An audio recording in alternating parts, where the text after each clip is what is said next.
আসসালামু আলাইকুম। প্রিয় দর্শক কেমন আছেন? আশা করি আল্লাহর রহমতে আপনারা সবাই ভালো আছেন। আমিও ভালো আছি। তো নতুন একটি ভিডিও নিয়ে আসলাম আপনাদের মাঝে। ভিন্ন ধরনের একটি জাতের সাথে পরিচয় করাই দেবো আপনাদের। তো আমার ভিডিওটা ধৈর্য সহকারে দেখবেন। ভিডিও ভালো লাগলে অবশ্যই চ্যানেলটা সাবস্ক্রাইব, একটি লাইক, একটি কমেন্ট করবেন। কারণ আপনাদের ভালোবাসায় আমি ভিডিও বানানো মূলত। দেখেন ভাই, আমি মনে করি যে আমি একজন কৃষক সফল হয়েছি, আপনি সফলতা পান, এটাই আমি মনে করি যে আমার কাছ থেকে আপনি যদি কিছু শিখতে পারেন আলহামদুলিল্লাহ, আমার কাছে যদি আপনার উপকার হয় আলহামদুলিল্লাহ। ভাই, মানুষের উপকার করাই মানুষের কাজ, মানুষের ক্ষতি করা কিন্তু মানুষের কাজ না, সেটা কিন্তু অমানুষের কাম। অবশ্যই এটা মাথায় রাখতে হবে। তো দেখেন, আমি এখন অবস্থান করতেছি গাজীপুর জেলায় আপনার কৃষি গবেষণা অফিসের ভিতরে। তো এখানে একটা কাজের জন্য আসছি। কাজের জন্য আসার পরে দেখলাম যে এরা পরীক্ষামূলক কিছু জাত লাগাইছে। ঠিক আছে? তো এই জাতটার সাথে হয়তো আমি চিনি, আপনারা চিনেন না। ঠিক আছে ভাই, কচুর পাতা উপরে ছাপা ছাপা লতি কচুই, কিন্তু এটা কিন্তু একটা জাত আছে। এই জাতটার নাম হইলে আমি পরে বলতেছি। আর গাছের সম্বন্ধে কিছু আইডিয়া আপনাদের দিই। দেখেন, এটা কিন্তু শুকনো জায়গায় হয়। ঠিক আছে? তবে হ্যাঁ, শুকনো জায়গায় একেবারে যে আপনি মনে করেন ওই পানি দেবেন না, বছরে ফাটাই হেলাইবেন জমিন, হেলে কিন্তু হবে না। আর হালকা ধরনের বালু যদি থাকে, অর্ধেক পরিমাণ বালু অর্ধেক পরিমাণ পানি, তাতেও হবে। ঠিক আছে?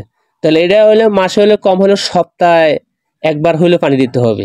আর আমাদের কাছে যে তিনটা জাত আছে, যশোরের লতিরাজ, তারপর বাড়ির লতিরাজ এক, নাটোর, এই তিনটা জাত আছে আমার কাছে। তো তিনটা জাতের ভিতরে সর্বশ্রেষ্ঠ জাত হলো বাড়ির লতিরাজ এক। আর এ জাতেও কিন্তু অনেকগুলো লতির আছে। দেখেন, আমি কিন্তু হাত দিয়ে দেখাই দিতে আছি ভাই, আমি সামনে যাইতে পারি সেজন্য দুঃখিত। দেখেন, একটা গাছে 7টা লতি ধরছে, কিন্তু এখন এরা যদি 7টা লতি ধরে, আমি কিন্তু 7টা লতি কখনোই ফলাইতে পারবো না। কারণ এরা যে সারগুলো মারে, ওই সার কিন্তু আমি মারতে পারবো না। ওই সারে অনেক দাম। তবে কি খ্যাত করলে মারতে পারবো না কেন? হ্যাঁ পারবেন। তারা হয়তো পরীক্ষা মূলক, সরকারি ভাই, সরকারি জিনিস। আর আমরা তো মনে করেন বাইরেতে কিনে, আমরা তো সাধারণ পাবলিক মানুষ, এত দামি সারও পাবো না, আর এরকম লতি ফলাইতেও পারবো না। এর ছায়াও লতি আপনার লতিরাজ বাড়ির একে ধরে, সার অল্প কিছু সার মারলেও হয়। তা আমাদের জাতটা পানিতেও হয়, শুকনায় হয়। তবে শুকনো একেবারে জমিন ফাটান যাবে না। আপনি ইচ্ছা মতন কাজ করবেন তা কিন্তু হবে না ভাই। একটা কথা মনে রাখবেন, ভালো জিনিসের ভালো দাম, খারাপ জিনিসের খারাপ দাম। এটা সবাই বলে, সবাই জানেনও, তারপরে আপনার না জানার ভাও করেন। ঠিক আছে? তো আমি বলি ভাই, লতিরাজ বাড়ির একজন চাষ করেন, সফলতা পাইবেন। আর এই যে জাতটার নাম, এই জাতটা কিন্তু আপনার অনেকেই জানেন না। এটা দেখেন, এটা কৃষি অফিসের ওই যে সাইনবোর্ড দেখা যাচ্ছে, দেখেন, দেখছেন? এই আমি কিন্তু কৃষি অফিসের ভিতরেই আছি। ঠিক আছে? তো ওনারা পরীক্ষামূলক গাছটা লাগাইছে। এটা হলেন একেবারে বোম্বাই, যে লতিরাজটা বলা হয় বোম্বাই, কপালে কিন্তু তিলাও নাই। আমরা আমাদের বাড়ির লতিরাজ একে কিন্তু তিলা আছে, কিন্তু আর নাটোরটায় তিলা নাই। আবার যশোর লতিরাজও তিলা নাই, কিন্তু বাড়ির লতিরাজ একে তিলা আছে। কিন্তু এই দেখেন, এই যে পাঠায় প্রত্যেকটা গাছের গোড়ায় কিন্তু ভালো লতি ধরছে। এটা কিন্তু ডাইরেক্ট বোম্বাই লতিরাজ। ঠিক আছে? তো বোম্বাই লতিরাজের চারা যদি কেউ সংগ্রহ করতে চান বা আগ্রহীত, আপনারা যদি মনে করেন না আমি গাজী যাব, গবেষণা অফিসে যাব, যাইয়া ওখান থেকে চারা সংগ্রহ করতে পারবেন।